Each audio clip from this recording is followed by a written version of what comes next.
नमस्कार दर्शकों, एनटीएन पर आप सभी दर्शकों का हार्दिक अभिनंदन है। अगर ये आरोप सच साबित हुए तो भारत में टेलीग्राम पर प्रतिबंध लग सकता है। भारत सरकार टेलीग्राम की जबरन वसूली और जुए जैसी आपराधिक गतिविधियों में कथित इस्तेमाल की जांच कर रही है।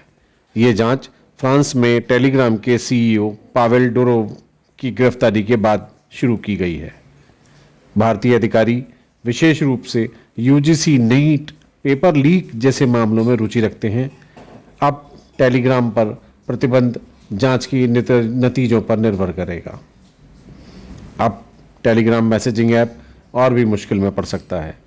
मनी कंट्रोल की एक रिपोर्ट के अनुसार मैसेजिंग लोकप्रिय ऐप टेलीग्राम को जबरन वसूली और जुए जैसी आपराधिक गतिविधियों को बढ़ावा देने में कथित भूमिका के लिए भारत सरकार की ओर से बढ़ती जांच का सामना करना पड़ रहा है।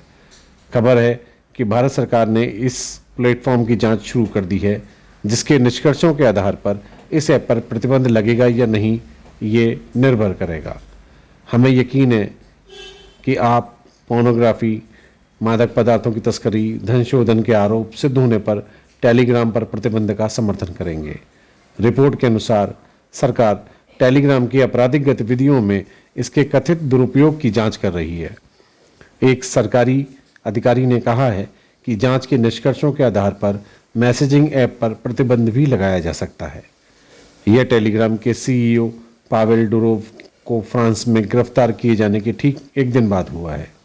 रिपोर्ट के अनुसार नाबालिगों के खिलाफ हिंसा को रोकने के लिए काम करने वाले एक कार्यालय ऑफमिन ने टेलीग्राम के सीईओ को धोखाधड़ी, नशे के पदार्थों की तस्करी, साइबर क्राइम, संगठित अपराध और आतंकवाद जैसी चीज़ों को बढ़ावा देने हेतु कई कथित अपराधों की प्रारंभिक जांच में गिरफ्तारी का वारंट जारी किया था।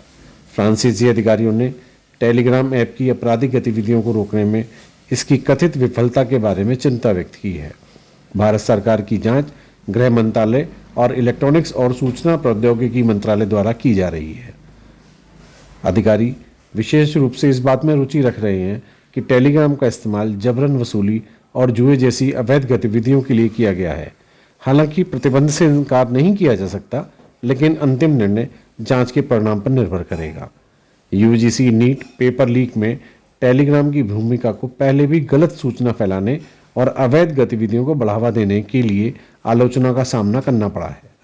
हाल ही में यूजीसी नीट विवाद, जिसमें मेडिकल प्रवेश परीक्षा का पेपर लीक हो गया था और इसे प्लेटफॉर्म पर व्यापक रूप से शेयर किया गया था, इस बात के कारण इस जांच को और भी तेज कर दिया गया है। सूत्रों के मुताबिक कथित तौर पर पेपर को प्लेटफॉर्म पर यानी कि टेलीग्राम प्लेटफॉर्म पर 5,000 से 10,000 रुपये के बीच कहीं पर भी बेचा जा रहा था।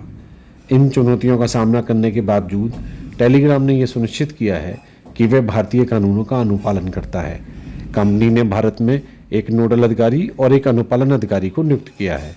हालांकि सरकार ने भारत में इसकी भौतिक उपस्थिति की कमी के कारण टेलीग्राम से निपटने में कठिनाइयां व्यक्त की हैं। अक्टूबर 2023 में आईटी मंत्रालय ने टेलीग्राम और कुछ अन्य सोशल मीडिया कंपनियों को नोटिस जारी कर उन्हें अपना पक्ष रखने को कहा था। इसी के साथ ये खबर हम समाप्त करते हैं। आप हमारे चैनल को लाइक, सब्सक्राइब करें और देश दुनिया के ट्रेंडिंग खबरों के लिए देखते रहिए आपका अपना एनटीएन हिंदी। नमस्कार।